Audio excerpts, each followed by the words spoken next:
Muy bien, muchas gracias. Por un momento que eras mi abuela, pero pero por lo demás bien, por lo demás bien.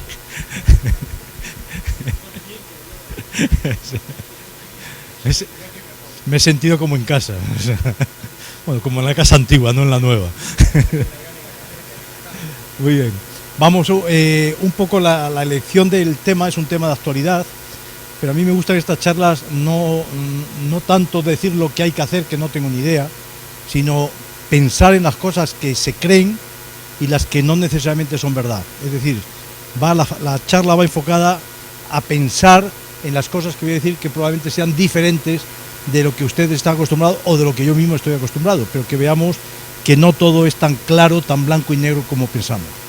Cualquier cosa que hagamos en la vida y lo mismo en nutrición, tiene cosas buenas y cosas malas. Y la clave es al final cada uno decidir en sus circunstancias qué domina, si lo bueno o lo malo.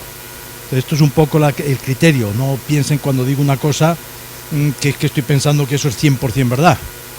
De hecho, vamos a hablar de un tema de esto de granulación, tamaño de partícula, cosas buenas y cosas malas.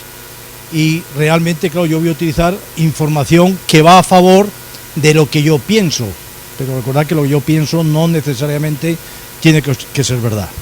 Es más, si usted me dan un día, mañana yo le presento la misma charla demostrando justamente lo contrario de lo que digo hoy. No tengo, de verdad, no tengo ni el más mínimo inconveniente en hacerlo. Y darle razones de peso para ello. Lo cual va en el objetivo inicial, ¿no? Que es ayudar a pensar, lo que yo diga no va a misa, pero decir, bueno, pero ¿por qué este señor dice esto cuando todos los demás dicen lo contrario?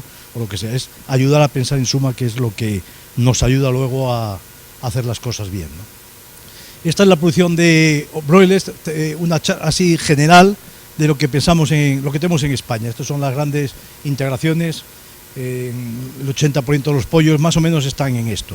Usamos 4 piensos de 3000 a 3180, se ha bajado, utilizar niveles de energía un poco más bajos.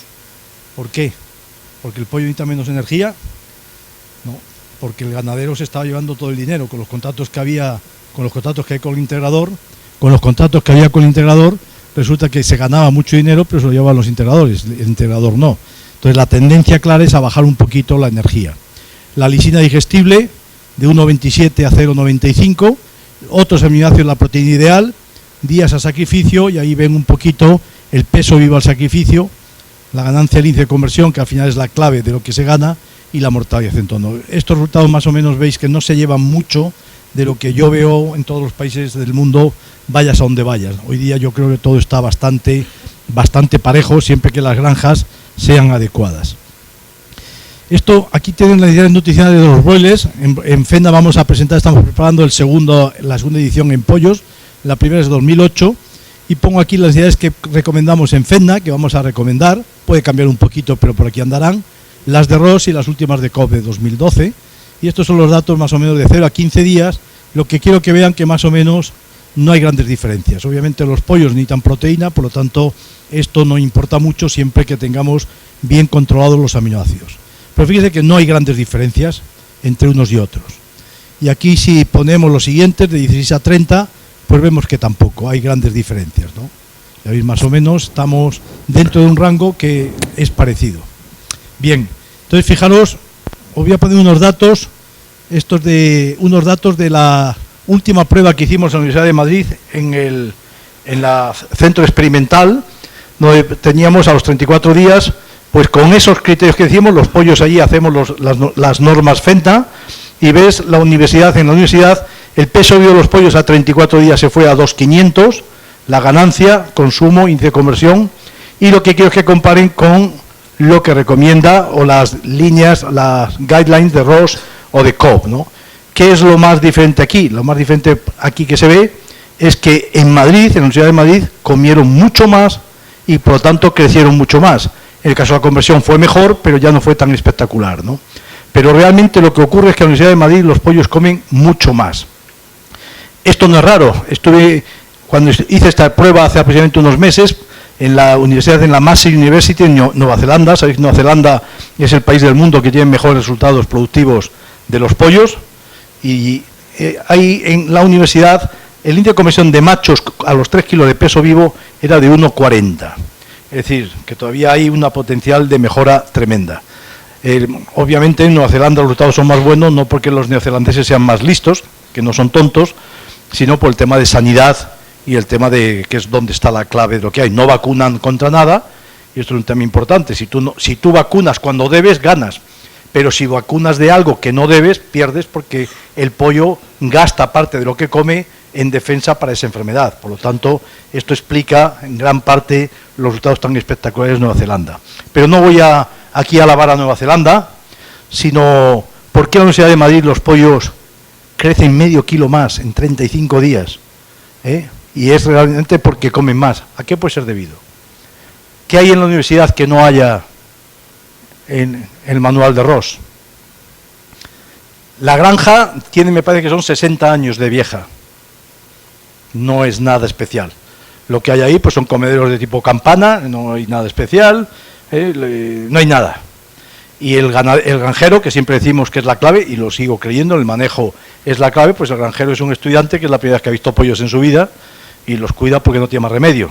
Es decir, no es un especialista, lo que decir. Obviamente es buena gente, pero no son especialistas. Entonces, ¿por qué crecen más los pollos en los centros de investigación que en el campo? Bueno, yo estuve un día pensándolo, de pronto este es el metro de Tokio, pero es lo mismo, cualquier aeropuerto lo que hay. Alguno de ustedes cuando viaja así rápido, es que pierdes el avión, que de pronto está en la aduana y se te ponen 4 por delante para el pasaporte, y que pierdes la conexión y no sabes dónde estás y encima nadie se entiende. ¿Alguno ha comido bien? O sea, no comes bien. Entonces esto es parecido a lo que ocurre. Fijaros lo que ocurre con los pollos. Estos pollos están en una buena sala, esto es un buen aeropuerto, pero al final es que son todos enemigos, ¿no? Este pollo está asustado de lo de al lado, no lo conoce, son desconocidos, y en cuanto se mueve un poco hay más desconocidos, le quitan el puesto, le quitan el sitio. Es lo mismo que cuando estás en un aeropuerto tremendo, que no sabes muy bien lo que hay. Lo que sí os digo que nunca he comido bien en un aeropuerto, por lo tanto comes menos. Imaginaos ahora que encima pues tienes todos los enemigos, pero encima el edificio no es muy bueno, y encima estás a disgusto, pero lleno, rodeado de enemigos, ¿no? Y sin embargo, el equivalente sería en la universidad, pues aquí hay 20 pollitos que se hablan unos a otros, están felices. Es como si vosotros, pues comparar estar en un aeropuerto perdido, que no sé lo que hacer, perdiendo la conexión, al fin de semana que estás con los amigos, con el asado y todo esto. ¿Qué quiero decir con esto? A lo mejor estas cosas que a mí me sonaban a novelas cuando empecé, igual empiezan a ser más importantes de la cuenta, porque es que si no, no encuentro explicación de por qué con un pienso normal en la universidad pueden crecer los pollos, que es que comen más. Y yo creo que está relacionado bastante con esto que estamos hablando, ¿no? Con este tema. Todo lo pongo como un ejemplo de cosas para ir pensando, que son muy difíciles luego de evaluar, pero sí que se deben de tener en cuenta. En suma, yo creo en el potencial de crecimiento hoy día. Hoy obviamente vengo aquí a hablar de nutrición, pero tengo muy claro que el manejo, la higiene y la sanidad son más importantes que la nutrición para mejorar la productividad de las aves. Y esto lo veis muy claro también. O sea, en Argentina creo que está ocurriendo lo mismo, en México y hace años en España las granjas van cambiando. O sea, tú no puedes tener pollos que crezcan 80 gramos diarios con granjas que no tengan ambiente, que no están bien controladas. Habiendo dicho esto, no quiere decir que las granjas nuevas den más dinero que las viejas. Ojo, eso no lo estoy diciendo yo. Estoy diciendo que en las granjas nuevas los pollos crecen más, pero más dinero, cada uno tiene que hacer los cálculos a ver qué es lo que le interesa, ¿no? Y la nutrición, lo que sí es importante, la nutrición siguen siendo el 60-70% de los costes y es la llave en el control de los costes. Por lo tanto, no nos tenemos que olvidar de la nutrición, pero es que la gente utiliza la nutrición como la purga, nosotros decimos la purga del tío Benito, ¿no? Que sirve para todo. No sé, no tengo granjero, pero cámbiame el pienso a ver si van bien los pollos. Pues no van a ir bien los pollos, ¿no? Pero sí que sigue siendo importante la nutrición, pero no para que crezcan más los pollos, en mi opinión, sino para que crezcan lo mismo, pero más barato. Esto para mí es importante cuando ya tienes una producción sabiendo lo que haces. Obviamente, si no sabes lo que estás haciendo, la nutrición es importante. Pero hoy día hay suficiente información en nutrición para que esto me valga más que nada para recortar los márgenes de seguridad y hacer que el kilo de carne me salga más barato. Y un tema que quiero comentar con ustedes, porque cuando veas las barbas de tu vecino pelar, pon las tuyas a remojar, son las necesidades sociales cada día más importantes, ¿no? ¿Y esto qué es lo que ocurre? Pues a mí cuando me dicen que Brasil produce más barato que que España, estaría bueno que no, porque nosotros tenemos muchas más limitaciones. Cuanto más limitaciones te pongan, y nosotros producimos, España produce más barato que Dinamarca, ¿por qué? Porque somos más listos, no porque los daneses tienen más limitaciones. O sea, es tan sencillo como esto. Por lo tanto, ojo, porque estas unidades sociales están afectando, y de hecho, el problema siguiente, bueno, problema o virtud, cada uno depende cómo lo mire, es que se va a legislar probablemente en Europa el potencial de crecimiento. Es decir, sabéis el problema grave que hay hoy día de la pechuga, cada uno le llama como sea, la pechuga marmórea o de madera. Todo esto es un problemón tremendo.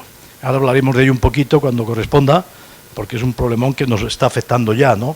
Pero se está pensando, esto creemos, la pechuga marmórea, que está relacionada, un poco parecido a lo que habéis dicho antes del hueso también, ¿no? Está relacionado con que los animales están creciendo más de lo que se espera, y entonces no les da tiempo a hacer las cosas bien. Esto es lo mismo, ¿no? Cuando tienes muchas cosas que hacer, pues al final si las haces todas, pues no te salen bien. Y entonces el pollo está creciendo a tal velocidad que no le da tiempo a hacer las cosas bien, ¿no?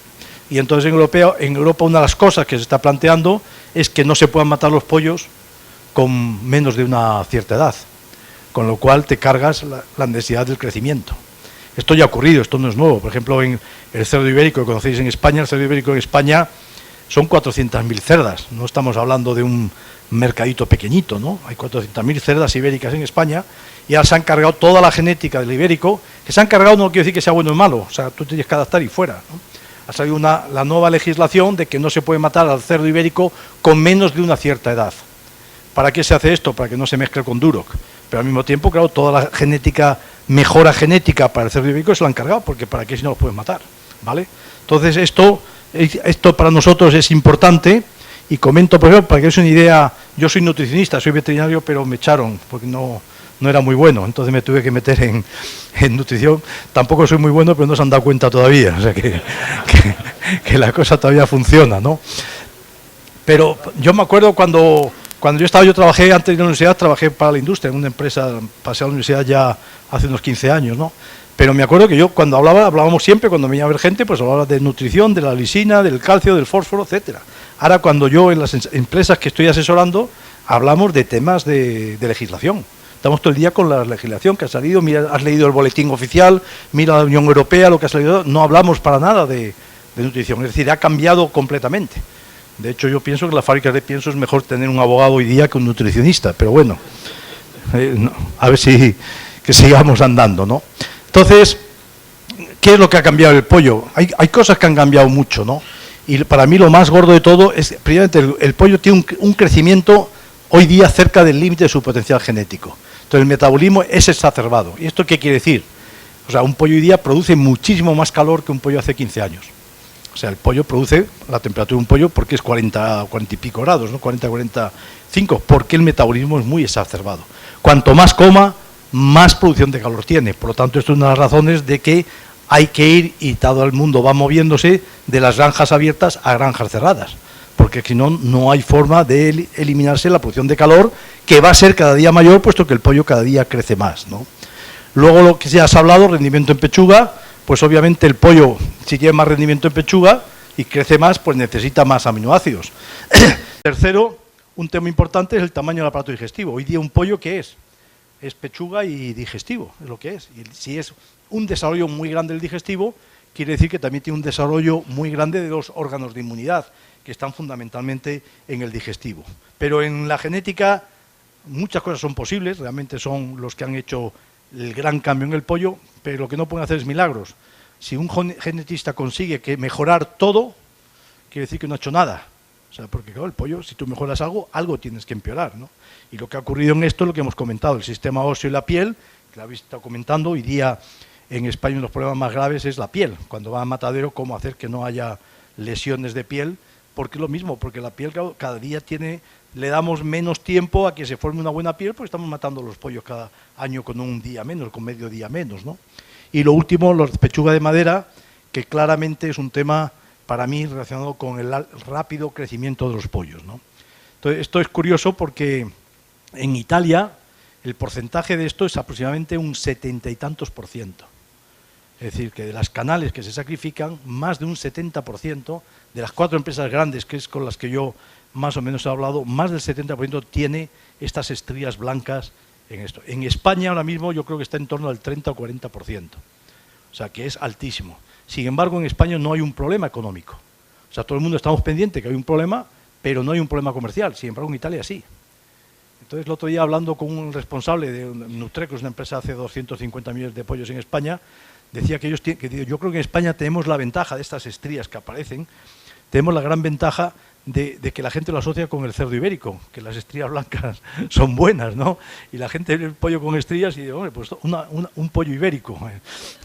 Y realmente no estamos teniendo problemas comerciales, pero sí que sabemos que eso es un tema, es una espada de Damocles, ¿no? Es un tema que realmente nos preocupa. Bien, esto es otro tema, simplemente lo pongo aquí para también otra cosa que está haciendo ya en Dinamarca, por ejemplo, es ahí trabajan como en el fútbol, como la tarjeta amarilla y la tarjeta roja, ¿no? Entonces, cuando va un granjero al matadero, le miran el porcentaje de heridas que tienen. Si tienen más alto un número, le enseñan la tarjeta amarilla, y en la próxima parvada, la próxima de esto, le enseñan la roja. La roja quiere decir que no puede producir pollos. La primera es que tiene que producir menor densidad o que tiene que tomar unas medidas, y la siguiente es fuera del circuito. O sea que las cosas no son bastante serias lo que está ocurriendo en Europa y muchos países, ¿no? Bien, áreas de interés, de lo que vamos a hablar un poquito. Vamos a coger distintos puntos de la fisiología del aparato digestivo, y en particular vamos a hablar del desarrollo de la molleja. Entonces, ¿por qué es esto? Esto es curioso, el mundo es redondo y lo notas cuando lees, ¿no? O sea, yo empecé a trabajar en este tema que ahora hablamos con fibra y tamaño de partícula y esto, y te das cuenta que todo está relacionado en gran medida, todos estos temas que estamos hablando del trigo, que habéis oído hablar, del uso del trigo entero, utilización de fibra para cortar los problemas de camas húmedas, un tema importante. También recordar que en Europa no podemos usar antibióticos como preventivos, por lo tanto tenemos que cortar las camas húmedas por otros métodos que no sea el uso de antibióticos. Obviamente antibióticos se puede usar como curativos, pero no como preventivos. Entonces, todas estas cosas que estoy diciendo, recordad que vienen muy bien en Europa sin uso de antibióticos, pero si puedes usar antibióticos, yo sé otro método de resolverlo, en la mayoría de los casos, ¿no? Lo cual no quita, para tenerlos en cuenta, para reducir la carga y el potencial de problemática que vamos a tener, ¿no? Pero esto es curioso, porque cuando estudiábamos, yo creo que esto ha sido en todo el mundo igual, ¿no? O sea, cuando nos hablaban de la molleja, ¿qué nos decían cuando estudiábamos? Y yo lo he dicho también, o sea, que no es una crítica a los demás. No, la molleja es el estómago mecánico, ¿no? Y el proventrículo es el estómago glandular, y todos ya nos quedamos contentos, y yo creo que todos recordamos eso. Habrá cosas que se nos ha olvidado, pero que la molleja es el estómago mecánico, no se nos olvida, ¿no? Pero claro, ¿y eso sirve para algo hoy día en el pollo? ¿Necesitamos para algo un estómago mecánico? Entonces, ¿qué pasa si a un pollo le quitamos la molleja? Pues que liamos un follón, pero en teoría si es un estómago mecánico no hace falta, porque ya le estamos dando el pienso muy molido, le damos granulado, la molleja no hace nada. Entonces lo que pasa es que la molleja sí que es verdad que es un estómago mecánico, que es importante, pero además tiene otras muchas funciones que no las hemos dado la importancia que tiene. Y lo fundamental es que es, digamos, para resumirlo un poco, es el director de orquesta, ¿no? Si vosotros vais a una música de Mozart o lo que sea, está el director de orquesta con una varilla que la mueve porque no sabe qué hacer, ¿no? La mueve y dice, porque algo, para justificarme el sueldo, pues tengo que mover la varilla, ¿no? Pero claro, si de pronto el del saxofón se empieza a hacer el tonto, empieza a mover, pues el de la varilla va, el director de orquesta va allí. Es decir, que la molleja, si todo va bien, no hace falta para nada. Pero cuando hay problemas, o la molleja funciona, o sea, el señor tiene la varilla, o aquello va mal. Y entonces, ¿en qué consiste esto? Y esto yo lo veo también a nivel de campo, por ejemplo, ¿no? Cuando hay más problemas a nivel de campo, en el caso de Europa, que esto va ahora relacionado con camas húmedas, la mayoría, siempre ves mollejas pequeñas. Y ves menos verde en la molleja, bilis en la molleja. Porque ¿qué es lo que hace la molleja? La molleja, cuando se desarrolla, es decir, cuando trabaja y se desarrolla, hace varias cosas. Uno de ellos es que mandar, como director de orquesta, y uno lo que hace con la varilla, va al proventrículo y dice, usted produzca más ácido clorhídrico. Luego va atrás y le dice al al páncreas y usted produzca más tripsina, produzca más bilis. Es decir, va provocando cuando ve que hay un problema para que todo, o también recoge usted agua, el movimiento hídrico lo tenemos que recuperar. Pero fijaos lo importante que es esto, que no le dábamos, porque también cuando estudiamos a mí no me lo dieron la importancia y creo que es bastante general, ¿no? Que la molleja, por ejemplo, le diga al proventículo que reduzca el pH, ¿tiene importancia o no? Que verdad, un pH, esto yo como norma, o sea, a mí, antes de verdad, le pregunto a la gente, oiga, mire, que estamos tal, le pregunto siempre, oiga, ¿y el pH qué hace con este producto? ¿Qué hace el pH? ¿Baja o sube?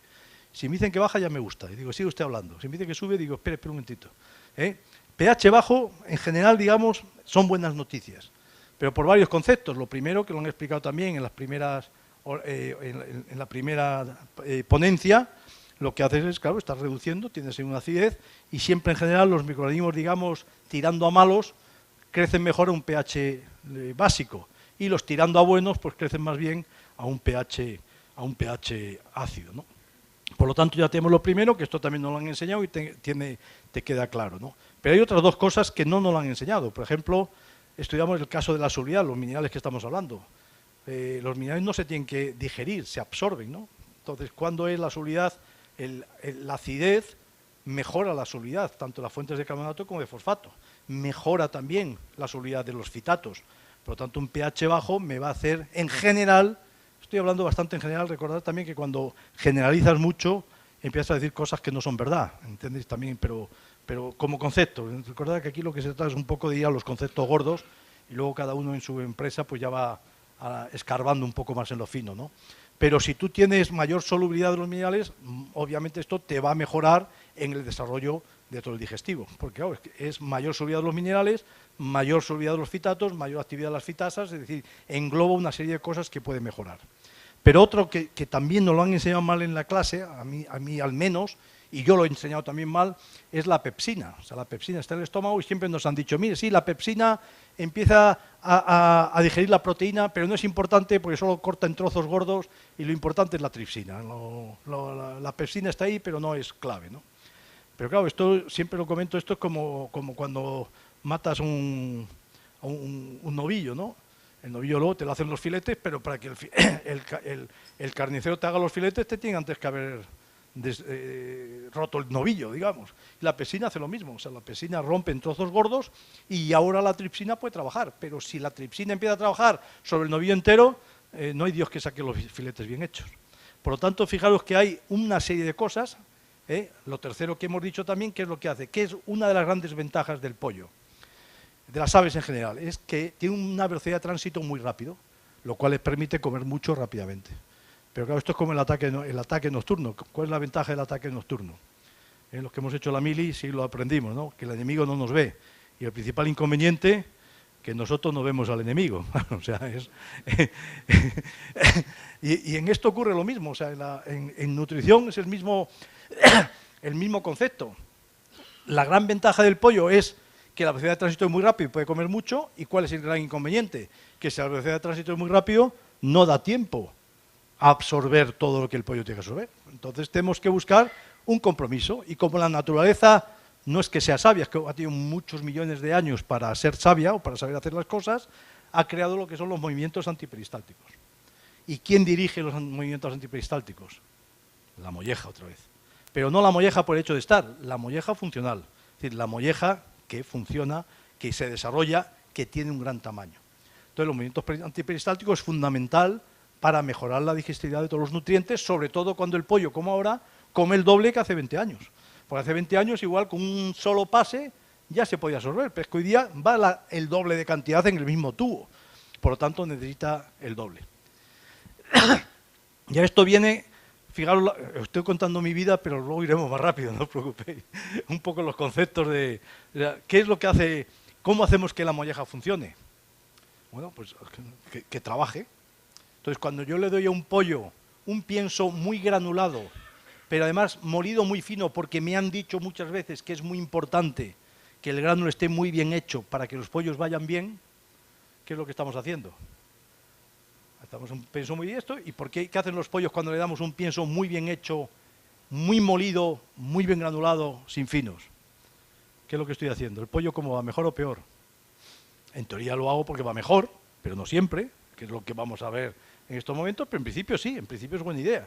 Pero hay otra cosa que la gente se confunde. Cuando yo me voy a una granja y abro un pollo porque hay un problema, ¿cómo sé yo si ha comido gránulo o harina? ¿Cómo? No, preguntando al granjero. Así nunca falla. Y luego, tamaño de la molleja, efectivamente. No tener una broma, pero lo primero es preguntas al granjero y ahí ya, o sea, por si acaso, ¿no? Pero realmente es el tamaño de la molleja. Entonces, ¿qué ocurre? Y esta cosa quiere decir, ¿qué es lo que quiero decir con esto? Que la gente no distinguimos. Cuando hablamos gránulo y harina, estamos haciendo una equivocación falsa. Gránulo solo existe desde dónde a dónde. Desde que la fábrica lo saca hasta que entra en el pico del pollo. O el pico, si queréis, hasta que entra en el buche, me da lo mismo, ¿no? Ahí sí que existe. Entonces, ¿qué ventajas tiene el gránulo sobre la harina? Que hay menos polvo, porque eso son mermas y al final es conversión, que el pollo tarda menos en comerlo, que está más tiempo descansando, por lo tanto me va a mejorar un poquito la conversión, pero podéis entender, eso no es mucho. Que el pollo vaya a comer 10 veces en vez de 5, obviamente me va a mejorar la conversión, pero no me va a mejorar la conversión un 30%, que es un 20%, que es lo que leemos en muchos sitios, ¿no? Por lo tanto, lo importante ahí es ver que hay dos cosas. Cuando hacemos gránulo, son dos cosas diferentes. Desde que sale el gránulo hasta el pico del pollo, el gránulo, la forma es importante y tiene sus ventajas. Menos mermas, por ejemplo, menos pérdidas, todo lo que hemos dicho. Pero una vez que el gránulo llega al buche, ya no hay gránulo. Por lo tanto, ya no hay ventaja del gránulo, ¿o sí? Ya no hay. Si no hay gránulo, el pollo, ¿cómo lo vas a ver? Ah, como esto es gránulo, voy a ir mejor, ¿no? No hay. Entonces, ¿por qué el gránulo mejora tanto el consumo? Porque al ser fino, la molleja es, como digamos, también tiene a la salida de la molleja hay como la policía municipal, o sea, la policía de fronteras. Y en la policía de fronteras le han dado una orden. No deje usted pasar a los que sean más gordos de tal tamaño.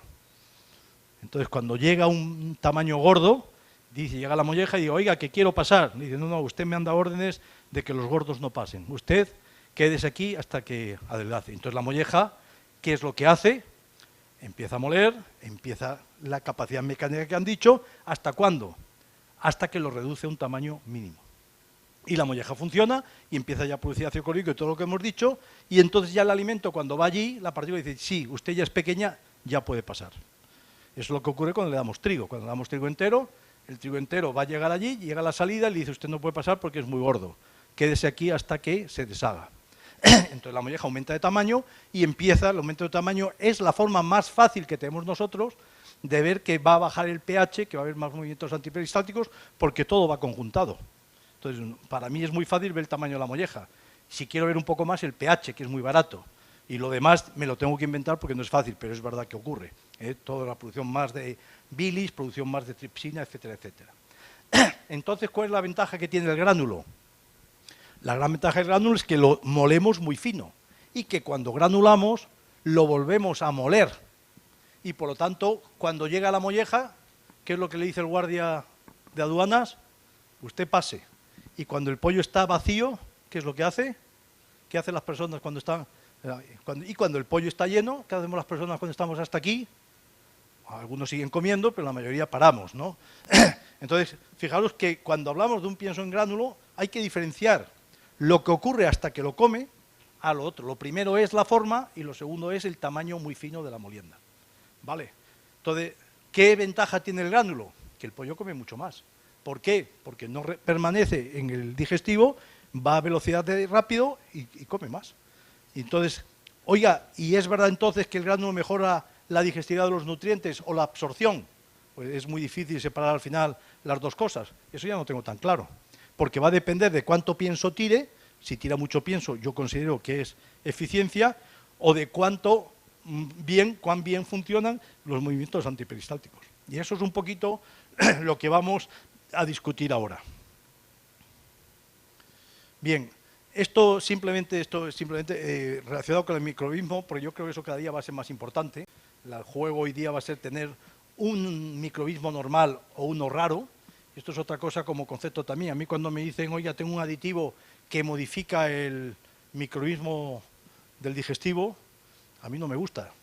O sea, yo si tengo un microbismo normal, si lo tengo normal, ¿para qué lo voy a cambiar? Lo que sí quiero es, cuando el microbismo me cambia, que haya un aditivo que me lo devuelva al original, ¿entendéis? Es lo mismo, pero no es igual. O sea, un microbismo, ¿para qué lo voy a cambiar? Si ya funciona. El microbismo que yo tengo ahora lo quiero cambiar, no. Cuando tengo problemas, sí, entonces cuando necesito. Entonces aquí es lo mismo, ¿no?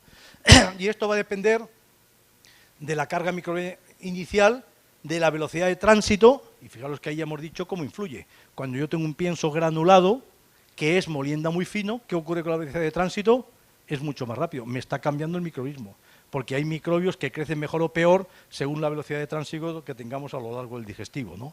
Y luego tenemos, esto es otro punto, la disponibilidad del sustrato, obviamente, cuanto más tengamos, luego esto hablaremos, no, podemos hablar ya ahora. Otra cosa que también nos han enseñado, que es que el problema es que cuando el pollo come, y esto es igual, el pollo, el cerdo, que lo que sea, el pollo come mucho y no lo digiere bien, entonces va al ciego y ahí el ciego fermenta y ya tenemos diarrea. ¿Esto es verdad o no?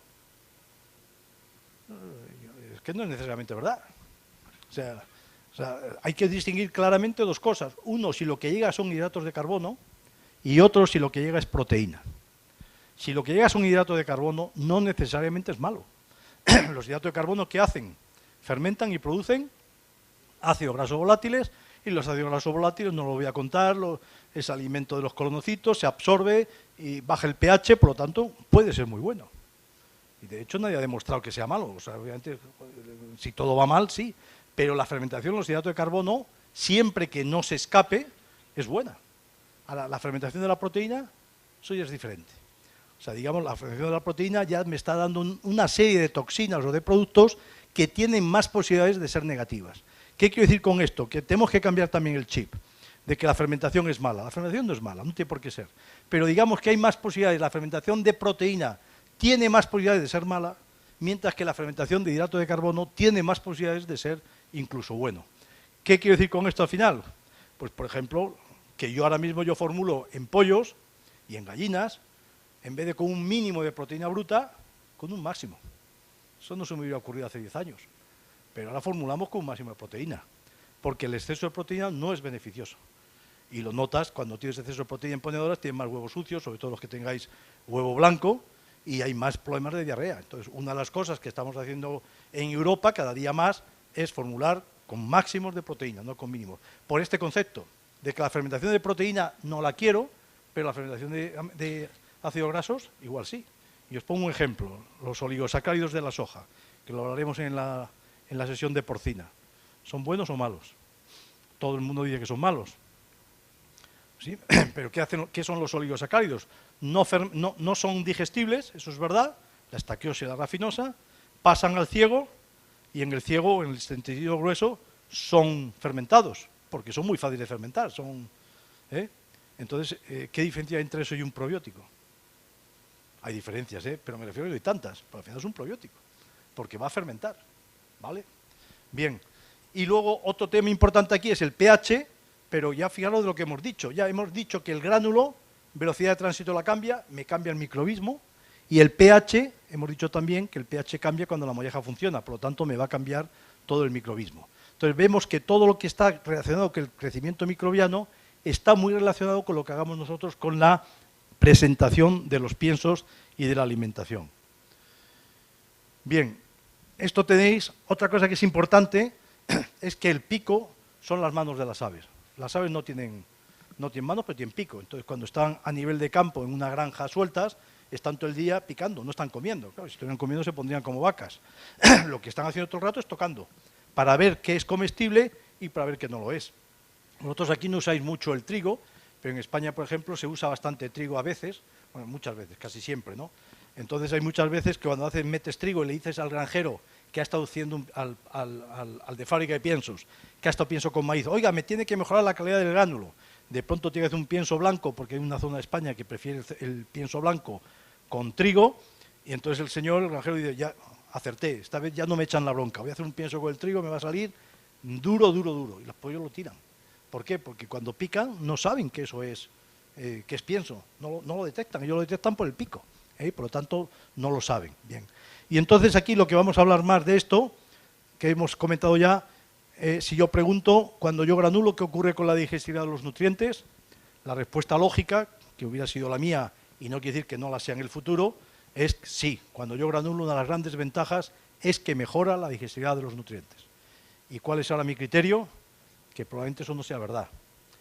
Pero si veis todos los trabajos publicados de los años 70 hasta el 2000, más o menos, 80, 90, 2000, todos te indican claramente, te dejan la idea de que al granular mejora la digestibilidad de los nutrientes. Pero muchos de esos trabajos están basados en la eficiencia, es decir, que el índice de conversión mejora. Entonces, si los índices de conversión mejora, pues es porque los nutrientes son más digestibles, ¿no?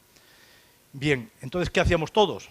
Pues vamos a granular mucho mejor, porque esto funciona. Y, por ejemplo, yo cuando trabajaba en la empresa, cuando he trabajado, siempre le decía a la gente, oiga, procure usted granular como mínimo, si puede, más de 90 grados. Porque al calentar más, metiendo vapor y tal, pues el gránulo te salía mejor, calentaba mejor y yo pensaba que esto iba a mejorar la digestibilidad. Ahora, si veis los trabajos publicados en los últimos 10 años, del año 2005 a 2015, aproximadamente el 80% de esos trabajos o no hay efecto del granulado o es negativo. En todo, en eficiencia y en lo otro. Entonces, ¿cuál es mi criterio de esto? Ahora veremos las razones y explicar un poco a qué puede ser debido. ¿Por qué hace 30 años todos estábamos de acuerdo, 20 años, no más, de que al granular mejoramos la digestibilidad y por qué ahora, en los últimos 10 años, la mayoría de los trabajos te dicen, oiga, tenga cuidado, ¿no? Entonces, una razón puede ser, por ejemplo, que se está calentando más de la cuenta. O sea, mi criterio ahora mismo, yo a la gente antes le decía, procure usted pasar de 90, y ahora que le digo, procure usted no pasar de 90, pues no lo tengo claro. Si tuviera claro, le diría, caliente usted a 82,3, pero no lo tienes, lo único que sé es que a lo mejor no era tan positivo lo que le decía antes con la realidad, ¿no? Entonces vamos a ver algunos detalles sobre esto, y ya hemos hablado lo de la molleja, lo hemos explicado y yo creo que queda bastante claro, ¿no? Bien, esto lo hemos también comentado y vamos a ir, esto es otra cosa simplemente como criterio. Esto es curioso también porque hay gente en la investigación, por ejemplo, yo estoy trabajando más con niveles de fibra y lo que hacen en la molleja, y se han empezado a trabajar también, mucha gente trabaja lo que ocurre en el ciego y el crecimiento microbiano, y se ha empezado también a trabajar lo que se hace en el buche, y realmente que estamos equivocados, porque lo que hay que hacer es cogerlo todo conjuntamente. Y eso no hay tanta gente, claro, también no tenemos tampoco mucho tiempo, ¿no? Pero realmente te das cuenta que todo es importante y cada uno estamos viendo una pieza del elefante, pero no vemos el cuadro completo, ¿no? Y ahí he señalado en rojo los 4 puntos que en mi opinión son más importantes, ¿no? Entonces ya hemos hablado de lo que hace la molleja, que es la que gobierna la producción de proventrículo, los movimientos antiperistálticos, pero fijaros que aquí tengo que tener cuidado, porque hasta aquí hemos dicho, en la parte proximal, ya hemos dicho que cuanto más bajo sea el pH, mejor. Por esto, por las 3 condiciones que hemos dicho, en general todo, ¿no? Pero aquí igual no, porque aquí, claro, las enzimas funcionan, tienen un óptimo pH de funcionamiento. Si yo le cambio el pH, igual no funcionan las enzimas, por lo tanto hay que tener cuidado. No es lo mismo en un sitio que en otro, ¿no? Bien, tecnología de fabricación, vamos a hablar de esto, la influencia de la presentación, pellets versus crumbles o harina, el tipo y tamaño del pellet, cómo influye, diámetro, longitud, dureza, el porcentaje de finos, que todo el mundo está enamorado de los piensos muy, muy duros, o sea, sin finos, no duros, muy finos, pero a mí me da miedo, porque cuando a ti te piden que hagas un pienso muy, muy bueno y que no haga finos, ¿qué es lo que haces? No, tú puedes tener una fábrica muy buena y entonces lo puedes intentar, o puedes tener, es que esto lo he vivido también en empresas, ¿no? En empresas que el que hace los pollos le dice, oiga, hágame usted un pienso muy bueno que tiene muchos finos, y la fábrica no es capaz, no está preparada para no hacer finos. Y entonces empieza a hacer cosas raras, como puede ser aplicar más calor, como puede ser aplicar más presión, aplicar cosas que son falsas. Entonces, cuando los resultados empiezan a ser peores. Por lo tanto, a mí cuando veo un pienso demasiado bien hecho, también me da su miedo, porque eso no es gratis. Conseguir un pienso 100% sin finos no es gratis. Por lo tanto, en teoría sí, pero en la práctica, bueno, hay que tener también un poco de ojo, ¿no? Vamos a hablar de las condiciones del procesado, las ventajas que tiene, y luego de la estructura de la harina, que también es importante, ¿no? Que hemos comentado en parte. Bien, voy a ir, hemos ido lento, pero vamos a ir a datos concretos y ahí seguiremos hablando, si viene a cuento, seguiremos hablando de posibilidades de distinto razonamiento, ¿no? Esta es una prueba que hicimos Está publicado. Todos los trabajos que voy a presentar están en el Pultrisay, en la mayoría, los que hemos hecho nosotros, están todos publicados, se pueden leer. Y aquí lo que hicimos es comparar harina, migas, crumbles y pellets. Las migas estaban muy bien hechas y el pellet era de 2,5 milímetros, un pellet pequeñito, de 1 a 21 días. Y esto fue en una prueba en broiler sobre suelo. Y aquí sale lo que te dice el libro. La conversión, fijaros, cuando metemos harina, la conversión te sale mucho peor, migas y pellets, mejora. Tú ves estos datos y dices, pues claro, es que hay una mejor digestibilidad, porque fijaros el consumo. ¿Cómo es el consumo? Igual. ¿Eso es razonable o no? Esto era razonable hace 30 años. Hoy no. Esta es la razón de que hace 30 años siempre funcionara al meter el gránulo y en los últimos años no sea tan claro. Hace 30 años, ¿cómo eran los comederos? Los comederos tiraban pienso. En este caso, tiraban pienso, porque una granja experimental, pero era vieja, no era nuestra, era de una empresa del sector, ¿no? Pero fijaros que aquí tú ves esto, ves estos datos y dices claramente, con las migas y los pellets, la digestibilidad es mucho mejor, porque el consumo es parecido, y fijaros los pollos. Esto siempre es verdad, que los pollos crecen aproximadamente un 20% más de 1 a 21 días cuando le das el pienso en forma de migas o pellets. Con el pellets un poco mejor si está bien hecho, ¿no? Pero ahora, fijaros, recordar este punto de aquí, ¿no? Que ahora veremos, porque esta misma prueba la hice en batería. Y vamos a ver lo que ocurrió en batería, ¿no? Batería, esto fue hecho en la universidad, y lo que hice bajo de las jaulas, poner una bandeja. Entonces, cuando pongo la bandeja, quiere decir que lo que tiran los pollos lo vuelvo a poner al día siguiente, se lo pongo encima. ¿Y qué ocurre aquí con el consumo? Era el mismo pienso, el mismo pienso, los mismos pollos, todo igual. Pero aquí sí que se ve la diferencia. Los pollos comen mucho más, tiran menos con la gránulo que con lo otro, tiran menos, pero todo lo que comen va a mayor ganancia. La conversión es mejor, ¿por qué? Porque el pollo tarda menos en comer, tarda menos en esto, pero no es una gran diferencia. Es que aquí hay un 30% y aquí hay un 4 o un 5% de diferencia, ¿vale? Entonces, la gran diferencia y la gran ventaja del granulado es fundamentalmente cuando el comedero no está bien o el manejo no es adecuado y los pollos tiran mucho más de la cuenta, ¿no? Pero aquí veis bien, y luego la mortalidad, ahí no se ve en cuenta esto, pero claro, si los pollos crecen más, pues tienes más mortalidad en general, ¿no? Bien, otra cosa, en esto, por ejemplo, miramos las pérdidas de pienso, harina, migas y pellets. Y fijaros, 1 a 3 días quiere decir que estamos contando también lo que se puso encima de la bandeja, ¿no? Encima del papel para que comieran, ¿no? Y fíjate lo que ocurrió, lo contrario a lo que esperábamos, ¿no? Con pellets tiraban más. ¿Pero por qué tiraban más de 1 a 3 días? Porque el pellet era demasiado largo.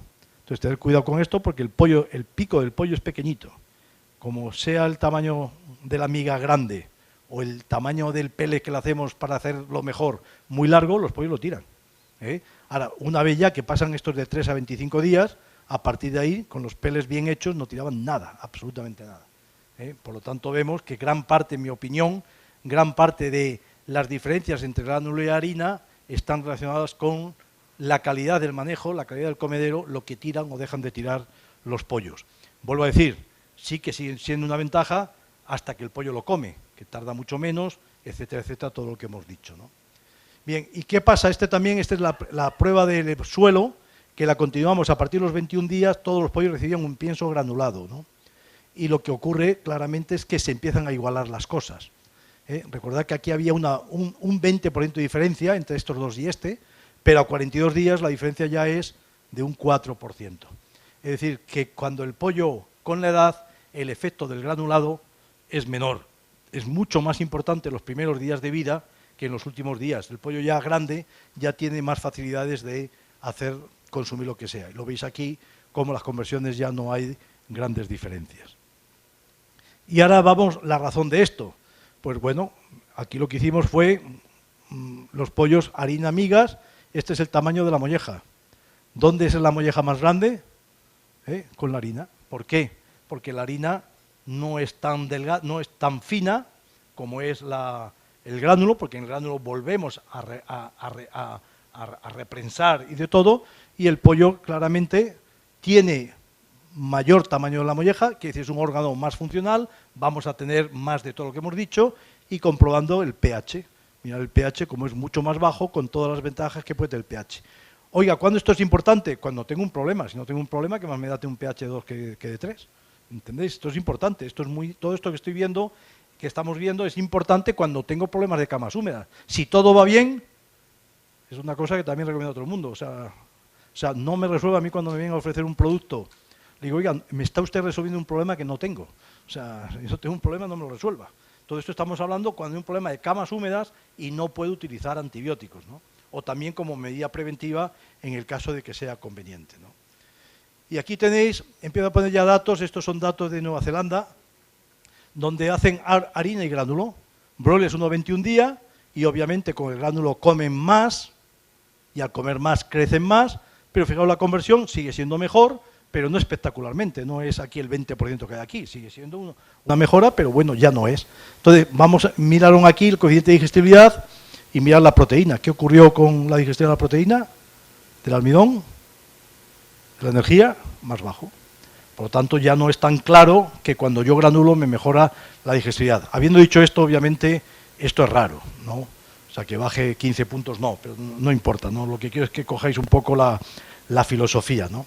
Este es un trabajo nuestro, que hicimos lo mismo también, en el que hemos hecho esto y miramos también la digestibilidad y veis cómo con pellets o migas no mejora la digestibilidad ni la materia seca, ni el nitrógeno, ni la energía bruta. De hecho, las diferencias son pequeñas, pero había muchas réplicas, es significativo. Pero el punto que quiero hacer aquí es que no mejoró, que hoy día no tenemos tan claro que el granular mejore la digestibilidad de los nutrientes como lo teníamos antes, ¿no? Este es otro trabajo también donde lo que hacen es maíz y trigo y acondicionado a distintas temperaturas. Entonces, fijaros primeramente, claramente, aumentar la temperatura no mejora y de hacer algo empeora. Y los efectos son más negativos sobre el trigo que en el caso de los índices de conversión, que en el caso del maíz. Pero claramente vemos que el acondicionar a más temperatura, lo que hemos dicho antes, tenemos un número mágico de 90, pues yo no quiero temperaturas más altas de 90. Avísame cuando me queden 5 minutos para acabar a tiempo, ¿no? Esto es lo mismo, más trabajos de la misma de Nueva Zelanda, que han trabajado mucho con ello, y veis exactamente lo mismo, o sea que no, la temperatura no por calentar mucho mejoro, al contrario, o no hace nada o empeora. Bien, esto es un trabajo también noruego, donde hacen frío y calor, y lo mismo, con calor, haciéndolo bien, lo que yo diría que está bien hecho y esto mal hecho, pues resulta que la digestibilidad de hacer algo me empeora, y la conversión de hecho empeoró. Más trabajos, lo mismo, trigo y maíz, los efectos sí que son más negativos con el trigo que con el maíz, pero lo que sí veis claramente es que en el caso del tamaño medio de partícula, cuando la partícula es muy pequeña, los pollos comen más, pero la conversión es peor. Es decir, que lo que vemos ya hay criterios que porque son los que yo creo, vuelvo a decir, que es cada uno tiene que razonarlos. Cuando tengo problemas de camas húmedas, que son bastantes abundantes, como problemas ahora mismo en Europa, es el problema que más nos preocupa. De 1 a 21 días o de 1 a 15 días, siempre recomendaré migas bien hechas. Los pollitos no quieren harina. El polvo, las aves lo rechazan. Me da lo mismo que sean ponedoras, que sean lo que sea. Harina, ni una. Y si por lo que sea tenéis harina, echarle grasa, porque la grasa reduce el polvo. El polvo es lo que molesta a las aves. No el tamaño porque sea 4 o 3 milímetros en vez de 4, es el polvo lo que molesta. Y a partir de 20 días lo que hacemos es molienda muy grosera. Muy grosera, ¿qué quiere decir? Que yo vea en el pienso los gránulos, el trigo y la cebada entero. O sea, no, y el maíz no molido, el maíz craqueado. Es lo que usamos en los piensos de 18 hasta sacrificio. Y van bien. Luego comentaremos un poco, si tiene, pero aquí lo veis, la explicación de ello también, veis que la molienda grosera, ¿por qué la molienda grosera va mejor? Porque la molleja funciona. Cuanto más grosera sea la molleja, mejor funciona la molleja y tenemos más bajo pH y más movimientos antiperistálticos, ¿no? Bien, yo no quería, esto lo mismo también, veis harina pellets y veis que con pellets comen más, comen mucho más y la conversión, sin embargo, la conversión es mejor. Y mirar la molleja, con la harina la molleja es más grande y por lo tanto me funciona mejor en este sentido. Siempre el grosero me mejora sobre el fino. Bien, y otro tema importante, que voy a acabar con ello, no hace falta acabar la presentación, que es el conteo de coliformes, ¿no? Veis aquí, esto es un trabajo también del norte de Europa, y veis cómo hace harina pellets y hace un conteo de coliformes, ¿no? y claramente con los pellets tienes un peor conteo que con la harina. Este otro trabajo que está hecho en Taiwán, lo hacen con salmonela y lo mismo, cuando hacen harina pellets, recordad que pellets no existe ya, el pellets al final es molienda muy fina, pues tienes un mayor conteo de salmonelas y lo mismo, la presentación fina te da mayor problemas de salmonelas que esto. Esto es otro tema importante que en cerdos está muy claro y en aves probablemente igual. Aquí todavía el problema de las salmonelas no es tan grave como en Europa. En Europa es un problemón. O sea, salmonelas quiere decir que matar los pollos, o las reproductoras, ¿no? Entonces, el tema que hay ahí que tenéis que tener cuidado porque sí que está claro que cuando tú granulas reduces el conteo de salmonela en el pienso. 80-85 grados prácticamente casi la eliminas, no del todo, pero realmente haces una buena limpieza de salmonela. Pero lo que se ha demostrado en cerdos claramente, y en este trabajo que he mostrado antes, este trabajo de aquí, es que tienes que tener cuidado, porque a nivel de matadero, que es donde ocurre la contaminación, las salmonelas lo tienen más fácil irse al pollo que ha recibido gránulo que al pollo que ha recibido harina. Quiere decir que si tú eres fabricante de pienso granular, te quita el problema de las salmonelas, pero si eres un integrador, te lo cargas en el matadero. Y es lógico, porque tienen menor motilidad y por lo tanto las bacterias, todos los microorganismos, prefieren irse a una zona, a una cosa que sea un tubo de paso, a algo que tenga vitalidad y que tenga vida. Bien, yo quería, esto ya lo voy a acabar ya, el molienda fina, ¿qué ventaja tiene? Pues mayor velocidad de tránsito y por lo tanto el ave come más porque está vacía. Aumenta la digestibilidad de ciertos nutrientes, ¿dónde se afecta más? Por ejemplo, la molienda fina mejora la digestibilidad de la grasa, y esto también es bastante evidente en relaciones con maíz y full fat soya. ¿Por qué? Porque en maíz y en full fat soya la grasa es intracelular, entonces la molienda fina puede liberar más grasa que la molienda grosera. Y lo mismo el caso del guisante en el caso del almidón. Vosotros no usáis, ustedes no usan, pero en Europa sí que usamos bastante, y el almidón el almidón del guisante es el más difícil de digerir. Entonces, cuando lo mueles fino, sí que mejora también la digestibilidad. Pero fijaros que esto va en contra del funcionamiento de la molleja. Son dos efectos que tú tienes que valorar cuál es el que más te conviene en tu caso. Por un lado, liberas la grasa o haces el almidón más digestible y por otro la molleja pues funciona peor. Ahí tienes que decir lo que se hace, ¿no? Molienda grosera reduce la velocidad de tránsito, por lo tanto el ave va a comer menos, mejora la eficiencia del digestivo, mayor tamaño y función de la molleja, más movimientos peristálticos. Por lo tanto, todo esto me va a modificar la microbiota. Bien, yo quería ya, no hace falta ir a todo, entonces yo diría para acabar, estas son las recomendaciones que hacemos en Europa, para que os den una idea, a nivel mundial predomina, y yo recomiendo gránulo mejor que harina, como norma. Si a mí alguien me dice, oiga, voy a hacer un pienso de pollos, ¿cómo lo hago? La fábrica. ¿Qué hago en la fábrica? ¿Pongo granuladora o no? Yo siempre le digo, oiga, o póngala o por lo menos deje el sitio para la granuladora. Pero no quiere decir que siempre vaya bien. Tenéis el caso, por ejemplo, en Japón, que es un productor grande de pienso, en Japón no se granula el pienso de pollos. Se granula de 1 a 20 días, pero a partir de 20 días no se granula. Y es curioso, pues estoy visitando las empresas grandes y en todas me dieron la misma contestación. Es curioso lo que somos los humanos, ¿no? Digo, ¿y ustedes por qué no granulan? ¿Sabes por qué me dijeron? Es que no tenemos granuladora. Y digo, no, los españoles nacemos con una granuladora ya pegada al culo, vamos. O sea, pero la contestación, no había explicación lógica, ¿no? Simplemente no granulaban, nunca se habían planteado por qué había que granular. Lo mismo que nos ocurre a nosotros, ¿no? Que nunca nos hemos planteado por qué no hay que granular. Pero lo tienen más gordo todavía. Hay dos países que están pegados, Bélgica y Países Bajos. Países Bajos granula a todo el mundo, están pegados. O sea, no tienen, yo creo, ni un río siquiera para separarlos, ¿no? Y sin embargo en Bélgica más del 80% del pienso va sin granular, va en harina. En el caso de España, para acabar esto, aproximadamente un 20% por lo menos ahora va creciendo de gente que no granula. Y no granula por problemas de camas húmedos. Entonces las tres medidas que hacemos cuando hay camas húmedas, ¿qué es lo que hacemos siempre? La gente no lo sabe, pero siempre lo que hacemos es hacer que la molleja funcione. ¿Y cómo hacemos que la molleja funcione? Número 1, metiendo grano entero. Nosotros tenemos trigo entero, pues le pones trigo entero y ya funciona la molleja. Número 2, pasando gránulo a harina. ¿Por qué? Porque la harina es menos fina que el gránulo, una vez que el pollo lo ha comido. 3, molienda muy grosera, que se vea el grano entero. O sea, si no se ve el grano entero, va peor. Y cuarto, que hablaremos luego mañana, es añadir fibra al pienso. La fibra hace lo mismo.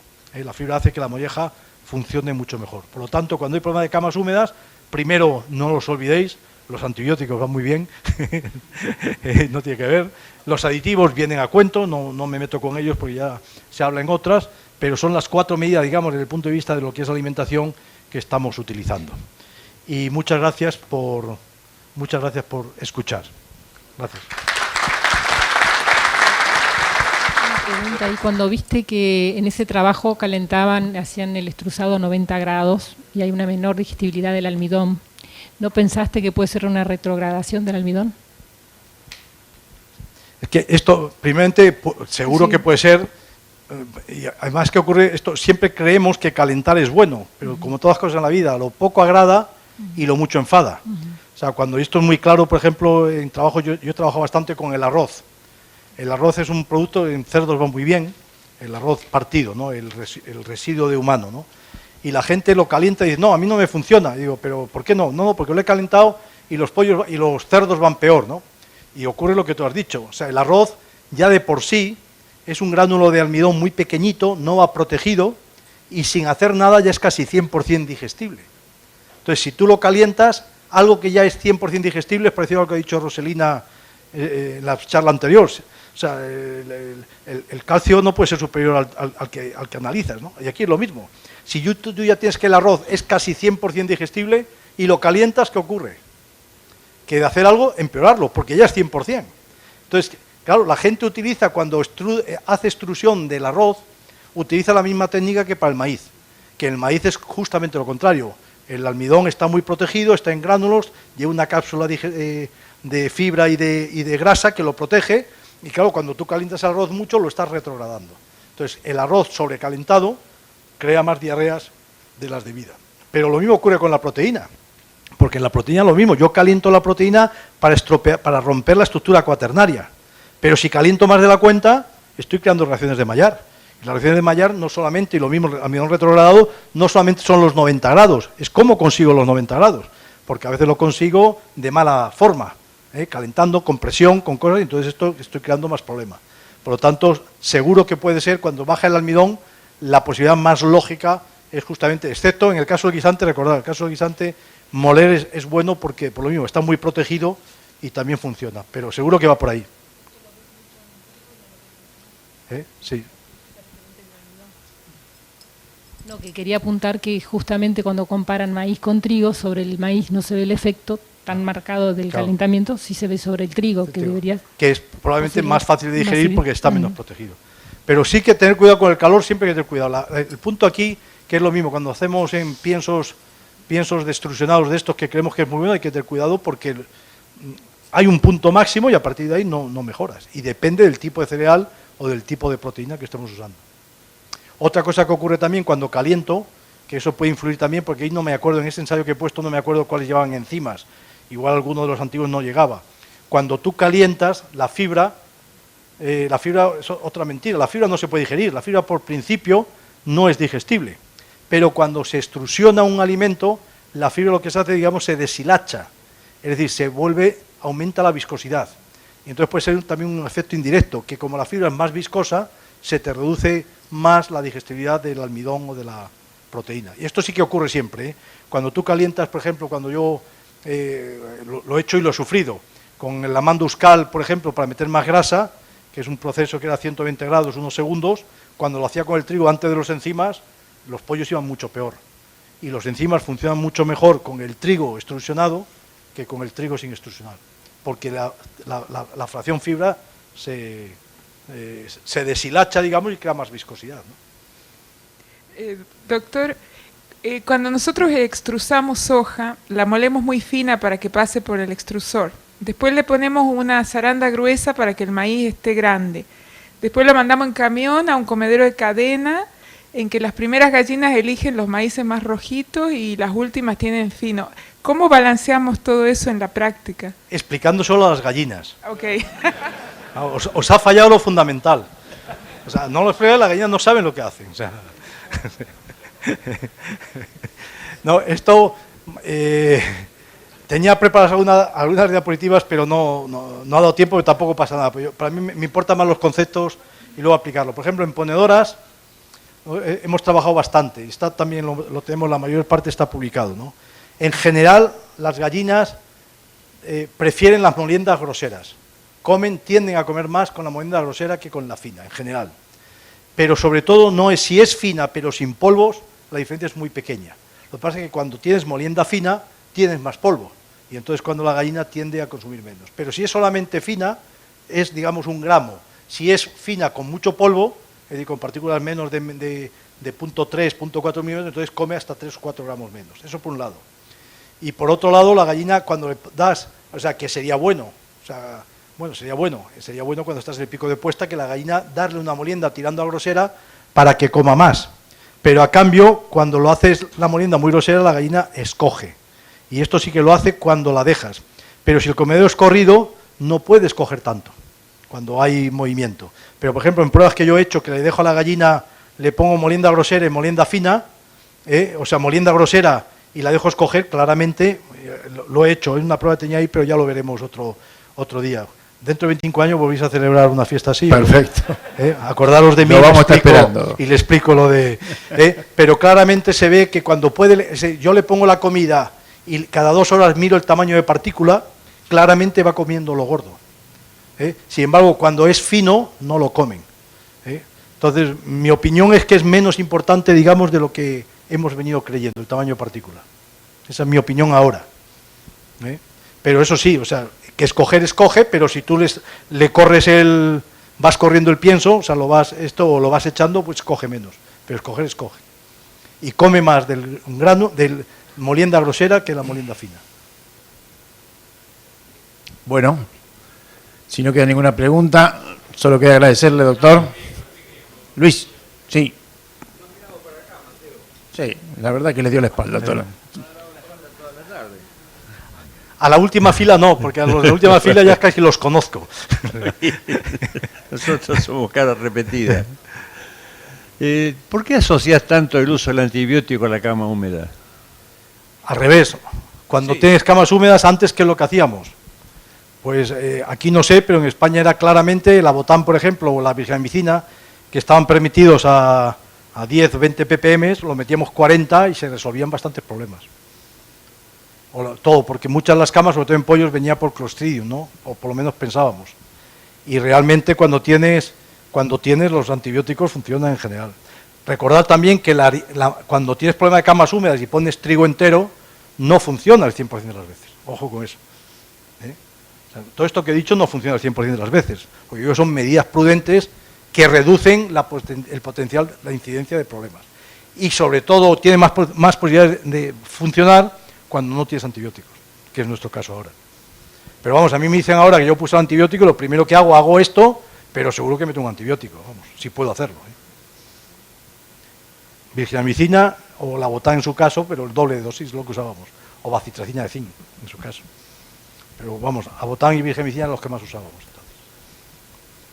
Pero claramente el antibiótico funciona si no al principio, ojo con esto también, claro.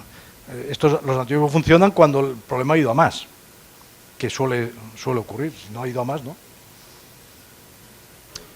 Bueno, ahora sí, ¿estamos? Bueno, un agradecimiento y un pequeño recuerdo para que te acuerdes de nosotros y vuelvas dentro de 25 años.